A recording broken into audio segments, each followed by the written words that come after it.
ভারতের সাথে সকল চুক্তিকে বাতিল করতে হবে।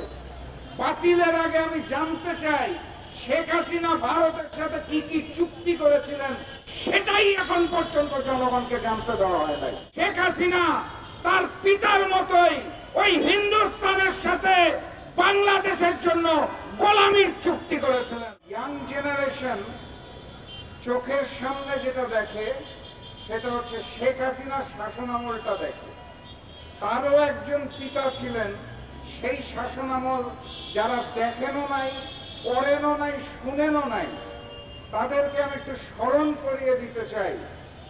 আমাদের দেশটা 1971 সালে স্বাধীন হওয়ার পরে, বিজয় লাভের পরে, পাকিস্তান থেকে শেখ মুজিবুর রহমান বাংলাদেশে সরাসরি আসতে না পেরে গেলেন লন্ডনে। লন্ডন থেকে দেশের বিজয়ে দেশের মানুষের কাছে ফিরে না এসে উনি সর্বপ্রথম গিয়েছিলেন ভারতে। বাংলাদেশের বিজয় উদযাপন করার জন্য শেখ মুজিবুর রহমান লন্ডন থেকে বাংলাদেশ না এসে তার বিমানকে অবতরণ করিয়েছিলেন ভারতের মাটিতে। সেখানে তৎকালীন ভারতের প্রধানমন্ত্রী ইন্দিরা গান্ধীর সাথে বিজয় উদযাপন করে তারপর উনি বাংলাদেশের মাটিতে এসেছিলেন।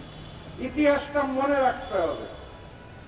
তার পরবর্তীতে ইন্দিরা গান্ধী যখন বাংলাদেশে আসলেন, তখন শেখ মুজিবুর রহমান এবং ইন্দিরা গান্ধী ভারতের জন্য এই শেখ হাসিনার মতোই তার পিতা শেখ মুজিবুর রহমান ভারতের সাথে চুক্তি করেছিলেন।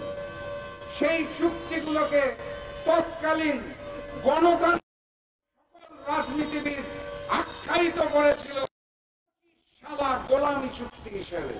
কারণ চুক্তি হয়েছিল 25 বছরের জন্য। নাম দেওয়া হয়েছিল মৈত্রী চুক্তি, বাস্তবতা ছিল গোলামির চুক্তি।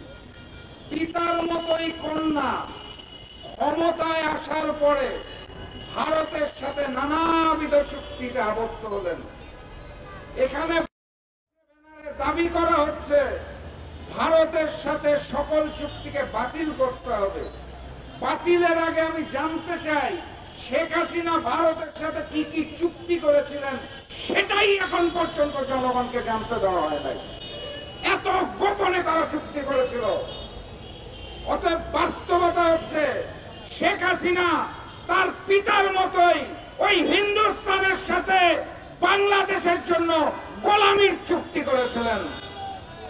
যেই চুক্তিতে অলিখিতভাবে বলা হয়েছিল যদি ভারতের নদী প্রয়োজন হয় আমরা নদী দিয়ে দিব, যদি তাদের বন্দর প্রয়োজন হয় তাহলে বন্দর দিয়ে দিব, তাদের যদি রক্ত পিপাসা হয় তাহলে সীমান্তের লাশ দিয়ে দিব, আমার পুরো দেশকে ভারতের করদ রাজ্য বানিয়ে দিব। এই ছিল চুক্তি।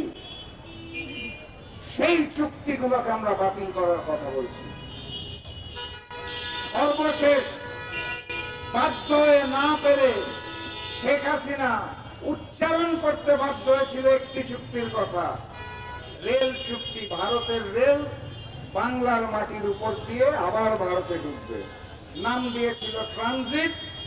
মিথ্যা চরিত্রের মিথ্যা কথা, আদতে সেটা ছিল আমার মাটির উপর দিয়ে তার ট্রেন তার দেশে যাবে।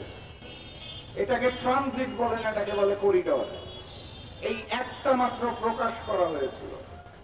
গোলামির বাকি দফাগুলোকে প্রকাশ করা হয় নাই।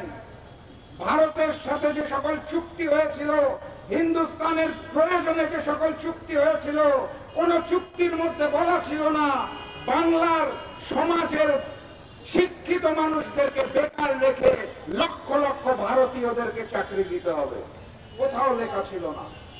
যেহেতু গোলামির চুক্তি, ভারত এবং হিন্দুস্তান যা চাইবে তাই মাথা নত করে ওই দিল্লির তিলকওয়ালি মুখ্যমন্ত্রী শেখ হাসিনা তুলে দিয়েছিলেন। যেই কারণে উনি নির্লজ্জের মতো বারবার বলেছেন ভারতকে যা দিয়েছি সারা জীবন। কথা সত্য, ভারত মনে রেখেছে এবং এই কারণে শেখ হাসিনাকে এখন আশ্রয় এবং প্রশ্রয় দিয়েছে। শুধু শেখ হাসিনা নয়, ওই আওয়ামী লীগের বাকি যে সকল গুন্ডা পান্ডা সন্ডা ছিল সকলকে তারা এখন আশ্রয় দিচ্ছে।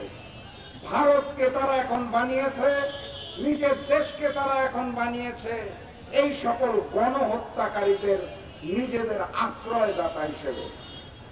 কথাবার্তা স্পষ্ট। অন্তর্বর্তীকালীন সরকারকে স্পষ্ট ভাষায় জানিয়ে দিতে চাই, ভারতের সাথে কূটনৈতিক সম্পর্ক হবে সমানে সমান। চোখে চোখ রেখে কথা বলতে হবে, আঙ্গুল তুলে কথা বলতে হবে, মহান রব্বুল আলামিনের নামে শপথ করে সত্য কথা বলতে হবে। আপনাদের ওই ভারতের অখণ্ড ভারতের স্বপ্নকে আমরা ভেঙে চুরমার করে প্রয়োজনে খণ্ড খণ্ড ভারত সৃষ্টি করব। বাংলাদেশের দিকে চোখ তুলে তাকাবেন না। বাংলাদেশ যুদ্ধ করতে জানে, বাংলার মানুষ রক্ত দিতে জানে, বাংলার মানুষ প্রতিবাদ এবং প্রতিরোধ করতে পারে। আপনাদের দালাল আওয়ামী লীগকে যেভাবে প্রতিরোধ করা হয়েছে একইভাবে আপনাদেরকেও প্রতিরোধ করা হবে ইনশাআল্লাহ। বাংলার মাটিতে হিন্দুস্তানের আধিপত্যবাদ চলবে না, চলতে দেওয়া হবে না ইনশাআল্লাহ। সেই স্বর্ণালী এবং স্বপ্নালী স্বাধীনতা এবং সার্বভৌমত্ব আমাদের পরবর্তী প্রজন্মকে দিয়ে যেতে হবে। সেই শপথ নিয়ে আজকের মতো বিদায় নিচ্ছি। বিজয়ের পথে যাত্রা শুরু, জীবন অথবা মৃত্যু। আসসালামু আলাইকুম।